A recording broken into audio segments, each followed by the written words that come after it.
Welcome to MyLife, Tanya Applied with Rabbi Jacobson, a journey into the deepest teachings of Torah and their application to our personal, emotional, and psychological lives.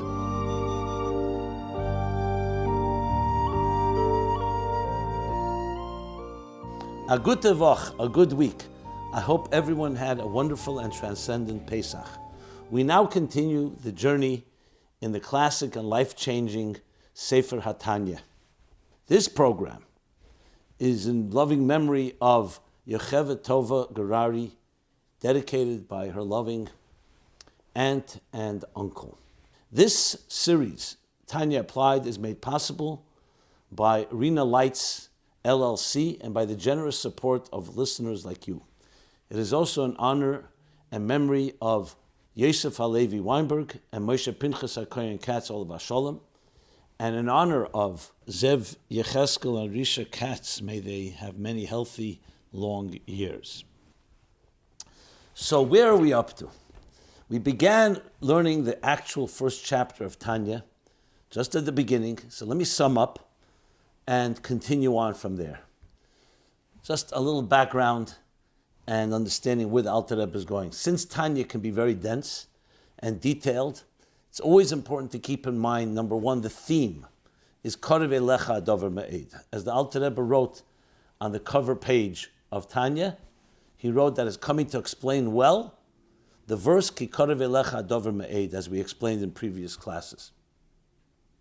That means how Torah and mitzvahs and godliness is relevant, is indispensable to every individual life. The second thing, that it's personal advice to each one, whatever issues they're struggling with, whatever issues they're trying to grow and become better in serving God and in being a refined human being in their personal relationships, ben adam l'chavere and ben adam l'makim, between person and person, between person and God. In doing so, the Alter Rebbe begins Tanya by establishing the foundation of everything, which is what? The purpose. Why are you here? You've come down to this world to transform yourself and the world around you. So he begins with the Gemara in Nida, Mashbiyan Esei Tehi Tzadik V'al Tehi Rasha. That a soul, a child, before it's born, it takes an oath, which is also from the word Mashbiyan, Seveya, Masbiyan. It's empowered to be a righteous person and not a wicked person, to be a giving person and not a selfish person. So the whole Tanya first establishes that axiom, the empowerment of what you are supposed to become in this world. But then we need to understand, what does the word tzaddik and rasha mean? So the Alter Rebbe begins with a series of questions and a series of different statements in Torah, in Gemara, and so on, which is the classic way of presenting something by asking questions, grounding it in sources, and through the chapters, the Alter Rebbe will come back to explain it. Until chapter 10 is going to be a long overview of what a soul is, and the different souls and the battles we have. Then he's going to come back to what a tzaddik is in chapter 10, what a rasha is in chapter 11, what a bainoni is in chapter 12, and on. So the first thing is the establishment, why are we here, and the empowerment we're given, the obligation, the oath we take, that you should be dedicated to being a tzaddik. But as I said, what does tzaddik mean? So the Alter Rebbe began, as we learned in the last year inside, by asking a question. Because that statement in the Gemara in Nida also has another part to the phrase where it says that even if the whole world tells you that you're a tzaddik, you should see yourself as a rasha. And the Alter Rebbe asks, that seems to contradict the Pirkei Avos that says a person should not see themselves that way, because that can depress the person. And if you convince yourself, or you try to convince that it shouldn't affect you, then it could also cause callousness. So what does that mean? What the Alter Rebbe is really doing, he's setting the stage of explaining that tzaddik and rasha is not what we think it means on a simple level. And that question already includes, that means that you have to say that when it says that if even if the whole world tells you to be a tzaddik, that you're a tzaddik, you should see yourself a Rasha, doesn't mean literally Rasha as a wicked person. But the answer, as I said, will come later. Then the Alter Rebbe continues. And the rest of this first half of the first chapter, or I could say almost half of the first chapter, is going to address and unravel and decipher what does tzaddik and rasha mean. And of course the third category, bainoni, which is one of the key names of Tanya, in addition to Tanya, L'kut Amorim, the main name the Alter Rebbe gave it was Sefer Shel Bainonim, the intermediary person. Bainoni. So, but we first need to understand these words. And to put it in very simple pedestrian language. People throw out words, he's a tzaddik, she's a tzaddikis, he's a rosha, she's a shas. What do we mean by that? Obviously, those are euphemisms. They're just statements. A tzaddik, he's a good person. Oh, you're such a tzaddik. A rosha, a bad person. But the Alter Rebbe is going to compel us to understand this in a far more subtle and deeper way, instead of just the way we use that word lightly or not so lightly. But we have to do it through Maimar Chazal and through the questions that he asks. So then the Alter Rebbe continues after that initial question. He says, Acha Inyan. To explain this, we find, and here now he goes into the categories. Because remember, if we're going to speak about Karev Elecha Dover Me'ed, of how we become closer to, or how we relate, we see the relevance, Karev from the word relevance, of godliness, of Torah, of mitzvahs, of Yiddishkeit, of serving God, we have to categorize it in some way, and the Torah gives us categories. Now the categories are not meant to put it in a box, because obviously it's very nuanced, and there are many variations. But in general terms, it helps us understand. So he goes now and says, okay, we said the word tzaddik and rasha, mashbiyan be a tzaddik and a rasha. What does that tzaddik and rasha mean? So he brings the first foundational place where that's discussed, and that's the Gemara that says that there are 5 categories. Hey chalukis, that says the Alter Rebbe. Tzaddik v'tevlei, tzaddik v'raloi, rasha v'tevlei, rasha v'raloi, and a bainoni. 5 categories. This still doesn't tell us what a tzaddik and rasha is. That's what we're going to get into next, and what a bainoni is. But now we have a structural element to discuss about this. So what does this mean? The simple interpretation, as he brings from the Gemara, that a tzaddik v'tevlei is a tzaddik who also has an easy and a good life in this world. Tzaddik v'ralei is a tzaddik, is a righteous person, but he suffers. Same thing with a rasha. You could have a rasha who has a good life in this world, which of course begs the question, how is that possible? But that's not for this moment. And a rasha v'ralei who actually suffers in this world. And then there's the bainoni, who's neither a tzaddik nor a rasha. And we will discuss what that means shortly. And the Gemara in Brachos, which this is all coming from the Gemara in Brachos. I'll give you the page. We discussed it. It's 7a and 61b, where he adds about the bainoni. So now we know there are 5 categories, but we still don't know what they specifically mean. So the Gemara, in the context of this issue of schar haneinish, that how is it that righteous people suffer and good people, that righteous people suffer and wicked people prosper, that's part of the context of the Gemara. So based on that, it seems like a very literal interpretation. We don't really know the muhus, as he's going to say later, the personality of a tzaddik. We just know a circumstantial element of tzaddikim who have a good life and tzaddikim who have a suffering life.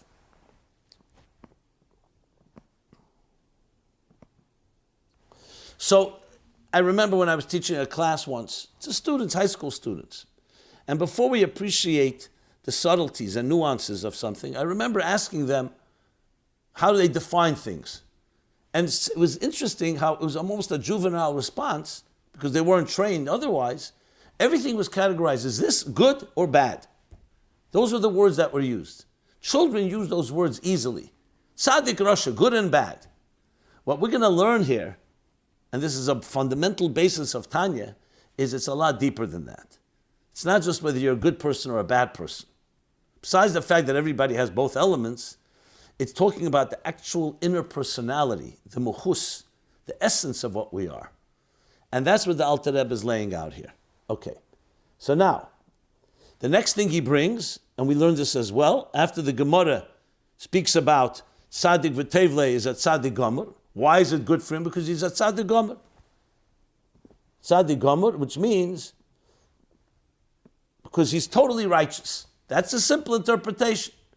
He's totally righteous, therefore, whereas a Tzaddik Shem, the Tzaddik who has it bad, is because he's not totally righteous. That's the basic interpretation. Then the Alter Rebbe brings the Raya Mehemna and the Zohar.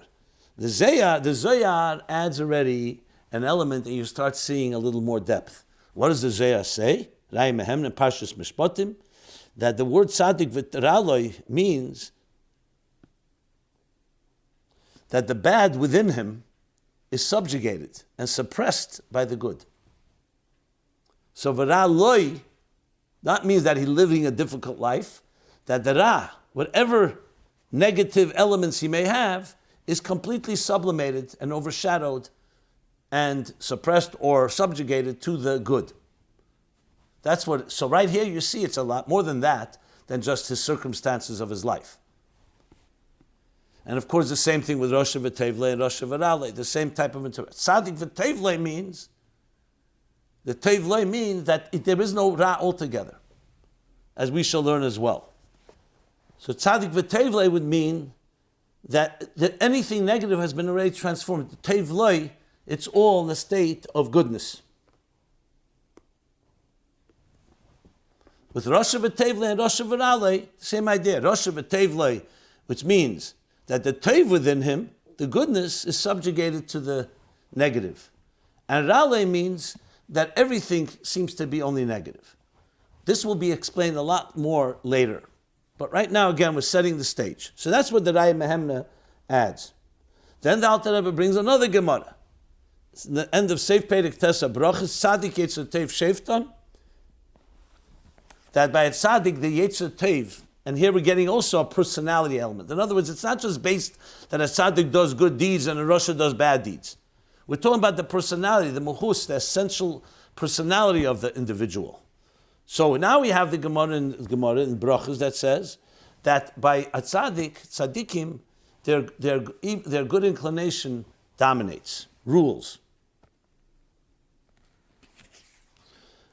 Rishoyim Yetzirah Sheftan, their evil inclination rules. So again, it's more than just whether they do a good or bad thing. It's who's governing their lives. And bainonim zev zeh sheftan. So now he brings back the bainonim, which we haven't discussed yet. Sefer shel bainonim zev zeh sheftan. They both rule. In other words, there are two voices, and they both are like judges that define what this person does or does not do. So now this Gemara, in addition to the Zohar that we just said, the Mishpatim, Raya Mehemna, is teaching us that it's a personality element here. Who governs? What voice governs? It's not just their actions. Okay. Then the Gemara continues. Omer Rabbi said, Kagoin ano bainoni. Now the Gemara says there's a bainoni, so it begs the question, what exactly is a bainoni? So Rabbi uses himself as an example. I, for example, am a bainoni. I'm that in-between person. I'm that middle person. That average person, if you wish. Tzaddik being on one extreme, Rosh another, bainoni, in the middle. Says the Gemara further, Amalei Abaye said to him, responds to him, Lo shavik mar chaya l'chol beria. Master, you're denying everybody life. Because if you, one of the most pious sages, one of the most pious people, are merely a bainoni and not a tzaddik, you're essentially eliminating, there are no righteous people at all.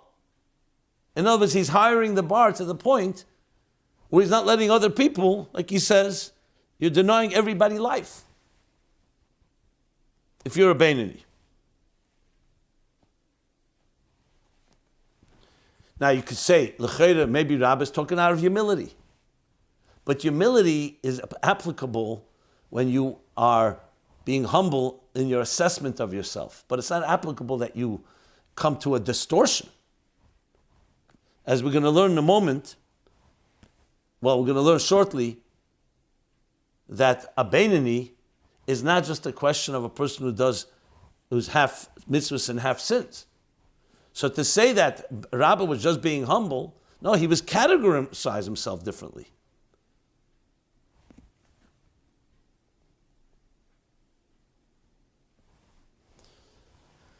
And the question is, how could he say that as Abaya points out to him? So the Alter Rebbe continues now, Ulahovin kol zeh bayit hetiv. To understand all this, bayit hetiv needs a lot of clarification. So far, what we learned the mashbiya nesei titzadik val tirasha. And even if everyone tells you that you're a tzaddik, you should see yourself a rasha, the question the Alter Rebbe asks on that. We learned about the 5 categories, and the way the Gemara interprets it, that it's a complete tzaddik is the one, the complete righteousness is the one that's good in his life. And not completely righteous is a life that will have pain. Then we learned the interpretation of the Zohar, that it means kofuf. It means that the negative within the tzaddik v'ralei is subjugated and suppressed by the good within him. And now we've learned about the shefton, the difference that who governs and who rules each of these individuals. And finally, the words of Rabbi, who says, I'm like a bainoni. And Abai is saying, saying so, you're denying everybody life.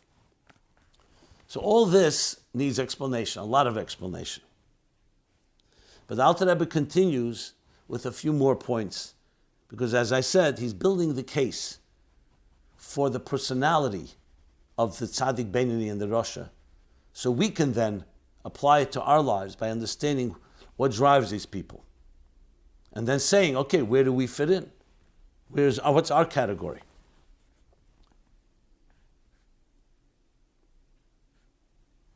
Okay. Then the Alter Rebbe now brings another Gemara. The Gemara from Baba Basra, first chapter. Again, he cites it. Look how many sources already. Remember in the introduction to Tanya, the Alter Rebbe says that a Sifrei Yira, these books of piety that are based on Torah. And you see clearly how much Torah he's bringing right here, just in the first few lines of Tanya. But at the same time, it's also Yedei Makire Kamina. It's also addressing it in the context of our personal lives, because it's advice to each individual based on the Alter Rebbe's personal awareness of who we are and our awareness of who he is, as we discussed when we started the introduction. So now he goes on. V'gam lahavin,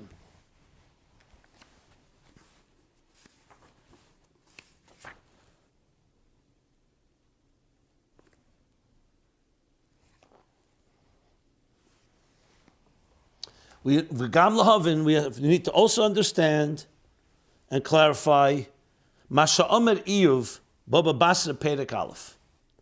What Iyuv said, and this is a Gemara in Perek Aleph and Baba Basra. What did Iyuv say? 16a. Rebbeinu Shalom. Barasa Tzadikim. Barasa Rishayim.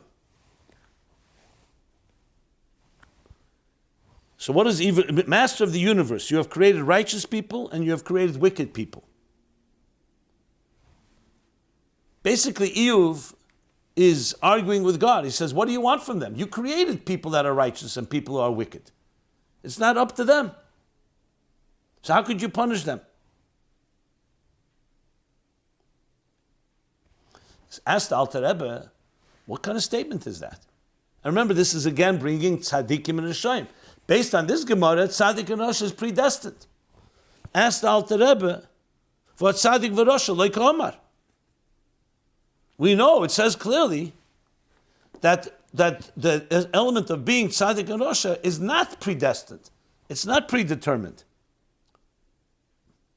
which is a foundation in all of Judaism, as the Rambam says, that we are born, whether we'll be tall or short, or in the words of the Alter Rebbe, whether we'll be strong or weak, poor or wealthy. That's determined. But whether you'll be a tzaddik or a rasha is not determined. And even from the first statement at the beginning of Tanya, Mashbir Nesei, it's taking an oath, be a tzaddik. That means you have an obligation. It's not predetermined. You're given an oath. You're given the strength to do so. So what does it mean what is Eve saying here?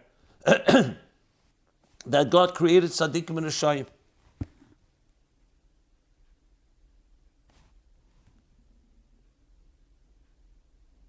As if it's not dependent on the human being's effort.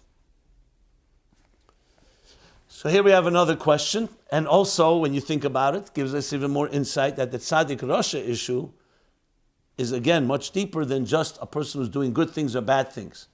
Based on what Iyuv is saying, there seems to be something about a tzaddik that is predestined, and something about a rasha that's predestined. But that seems to contradict the issue of free will. So we have another aspect that needs to be determined, and also building the case for understanding the inner personality of the human being, which is the main contribution here. The Gemaras are the Gemaras. The Alter Rebbe is coming to teach us who we are, what makes you tick. And to understand what makes you tick, we don't just look at behavioral elements, but we also look at what personality a person has. Okay. Now this question about Iyuv, about Rasha Tzaddik v'Rasha Leikamar, will be answered later in chapters 14 and 27. But the case is being built. Continuing on. The Gam Lahavin, another question, another thing that needs understanding. And now he's going into the bainoni, which, as we shall see, is the critical character and personality in Tanya, Sefer Shal Bainonim. But to understand the bainoni, you need to understand the tzaddik and rasha, because they're all in that context. So now we need to understand mahus madregas habainoni. Here we use the word muhus. I've been using it earlier. The personality and the status of this in-between, of this middle type of category person that's not a tzaddik and not a rasha. Shebavadei ein mechza zochis mechza avenis. Because the obvious answer is, going back to what we said, a tzaddik has many good deeds, they dominate, or they're completely good deeds, depending on tzaddik gomer, tzaddik she'eino gomer, tzaddik v'tevle, tzaddik v'rale. A rasha is driven primarily by negative deeds. And again, depending two levels. Tzaddik rasha gomer, rasha she'eino gomer. Rasha v'tevle, rasha v'rale. So then based on that, you could say, if we're talking behaviorally, then a bainoni is something in between, half-half. The tzaddik would be more than 50% good. The rasha is more than 50% bad, and the bainoni right in between, 50-50. Doesn't mean necessarily 50-50 by number, but in concept, in between. Says the Alter Rebbe right away, b'vadei eine. It definitely can be understood as that. That the proportion of his good deeds, of his merits, is equal to his transgressions. Why not? She'im kein eich tor rabba ba'atzmei. Now we understand why I brought the Gemara before, the second half. She'im kein eich tor rabba ba'atzmei. Because if that were the case, how could Rabba have mistaken himself? She'im kein eich tor rabba ba'atzmei lo yimashru bainoni. If that's the case, how could Rabba have mistaken himself as a bainoni? Such a level of error cannot be attributed just to humility, as we discussed earlier. That half of Vedas, half mitzvahs. Rabbi could be humble and feel he could do a lot more. He feels that he's not fulfilling his full destiny. But to make a statement that he's half mitzvahs, half of Vedas, this is something that's obvious. You can't, it's called shifla shel sheker, a humility, a false humility. to change the facts. So based on Rabbi saying, I'm a bainoni, Rabbi immediately tells you the bainoni cannot be half and half. So then the question is, so then what is the bainoni? So for that, we will continue in the next week's class.